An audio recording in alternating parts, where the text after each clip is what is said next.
이분도 사실 새누리당에서 제명을 당하신 분이거든요. 네. 새누리당에서 제명을 당한 것도 당한 거지만 하여튼 그랬는데 여러 가지 루머와 어떤 국회에서 제명도 당할 뻔도 했죠. 네. 그런 분이었는데 소송도 당하고 그리고 당시 이제 공천을 받으려고 하던 그 당시에는 도도맘 사건이라고 뭐 그렇죠. 많은 분들이 아실 겁니다. 네네.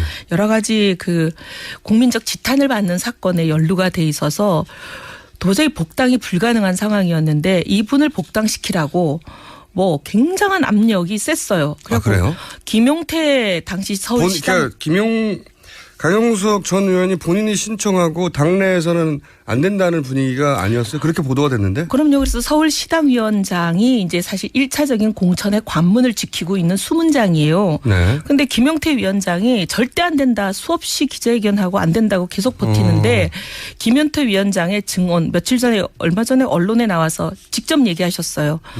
너무 못 살게 굴고 지속적으로 압박을 가하고 누가 압박을 했다는 겁니까? 그게 이제 소위 비선이라고 본인은 생각했다는 거예요. 비선. 예. 그게 이제 청와대 쪽에서 계속 압력이 왔다는 거예요.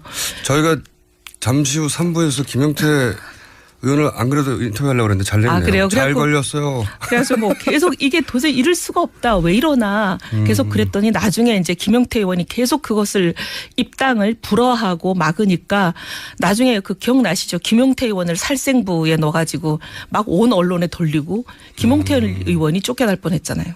거꾸로. 네. 어쨌든 그런 와중에 결국은. 그래서 김용태 의원 지역구 같으면 사실 잘 아시지만 서울 49개 선거구 중에서 저희 당 지지율이 꼴찌에서 뭐 1등, 2등 하는 곳이잖아요. 네. 그래서 김용태 의원이 출마하지 않고 김용태 의원을 잘라내면 우리가 의석을 뺏기는 곳 아니에요. 그래서 이런 경우에는 우리가 의석을 뺏긴다 이렇게 많은 사람들이 항의를 했더니 선거 저도 좋아 이랬잖아요. 당에서. 이한구 공천심사위원장께서. 근데 그러면 청와대를 통한 압력을 받았다는 거죠? 그랬던 걸로 기억합니다. 네. 네.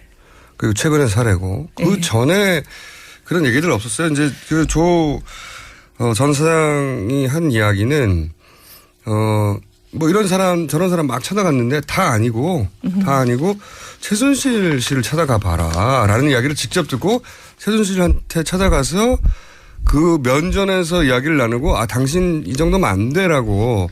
그런 얘기를 들은 적은 있어요. 근데 제가 그분을 직접 알진 못하는데 네. 당시 그 지역에서 인지도 조사하면 1등 나오고 상당히 유력한 후보였는데 그분한테 최순실 씨를 찾아가 봐라 이런 얘기를 듣고 찾아갔더니 이런 이력서 갖고 어떻게 국회의원을 하겠냐 하고 이런 지하에 거절했는데 당시 그러면서 이분은 경선에 아마 포함이 안 됐다는 것 같아요. 예, 왜냐하면 그분이 경선에 포함되면 여론조사하면 1등 나올 거니까. 그래서 그 지역에 경선에 포함돼서 결국 공천을 받은 분은 청와대에 있다가 내려오신 분이었다고 들었어요. 그러니까 원래 여론조사하면 1등하는 분은 잘려나갔고 네. 최순실 씨를 만났는데 불구하고 이익은 안 돼 하고 잘려나갔고 대신에 왜냐하면 그분이 경선에 포함되면 지지율이 1위니까 여론조사상으로는 당연히 경선을 이길 수 있으니까 아예 제해버렸고. 뭐 그런 설이 있다. 예. 그런 이야기가 있었다. 예. K씨라고 알고 있어요. K씨. 어느 지역인가요? 충청이요. 충청의 K씨. 예. 그분은 지금도 그러면 현역 의원이 아니시죠? 아니죠. 당연히. 시민단체 한다고 들었습니다. 지금은요? 네. 그분을 저희가 찾아가지고 인터뷰를 해야 되겠네요. 직접. 그거 외에 다른 사례들 온갖 루머들이 원래 공천 때는 있지 않습니까? 네. 근데 그리고 탈북자 한 분도 그런 분이 있다고 들었고요. 그것도 제가 사례를 들었고. 네. 네. 알겠습니다. 7시간 의혹에 대해서는 혹시 당내 의원들도 궁금해할 거 아니에요, 다들. 당내 의원들 사이에서는 제일 많이 돌아다니는 얘기가 성형 시술을 받지 않았나 이런 얘기들을 제일 많이들 하시는 것 같아요.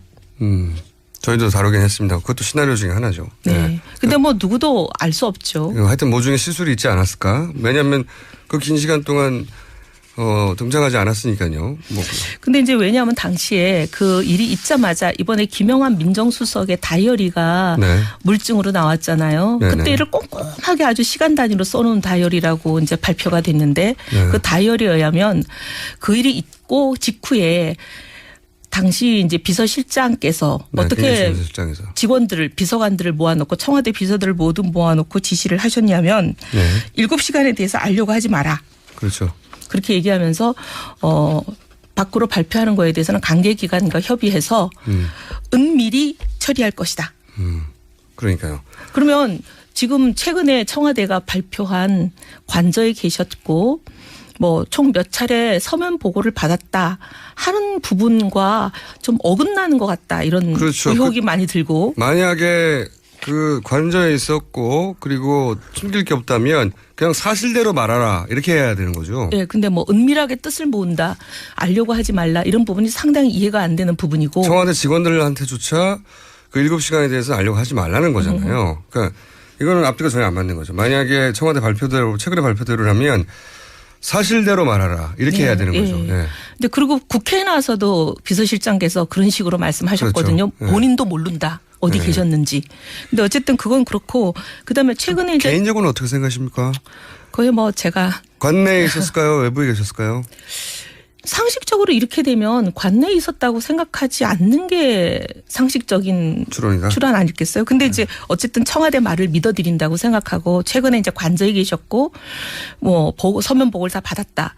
근데 집무실에 안 계셨다는 게 되게 놀라워요. 어떻게 보면은 지금 막 1초가 아까운 상황에 지금 어떻게 보면 꽃보다 더 귀중한 생명들이 죽느냐 사느냐는 그런 기로에 놓여 있는 상황에서 이렇게 되면 작전본부를 차려놓고 대통령이 같이 계시면서 같이 이제 막 지휘를 하잖아요. 너무 당연한 거죠. 그건. 근데 예를 들면 그럴 때는 바로 그 자리에서 지휘를 막 내리잖아요. 네. 근데 서면 보고를 하고 살림집인 관저에 앉아 계신다면 서면 보고라는 거는 관계 부처가 여러 부처가 관련된데 여러 부처가 뭔 얘기를 보고를 드릴 건지 일단 의논을 정리해서 문건을 만들고 네. 문건을 만들어서 관저에 계신 살림집까지 전달하고 네. 이게 벌써 몇십 분이 걸리잖아요.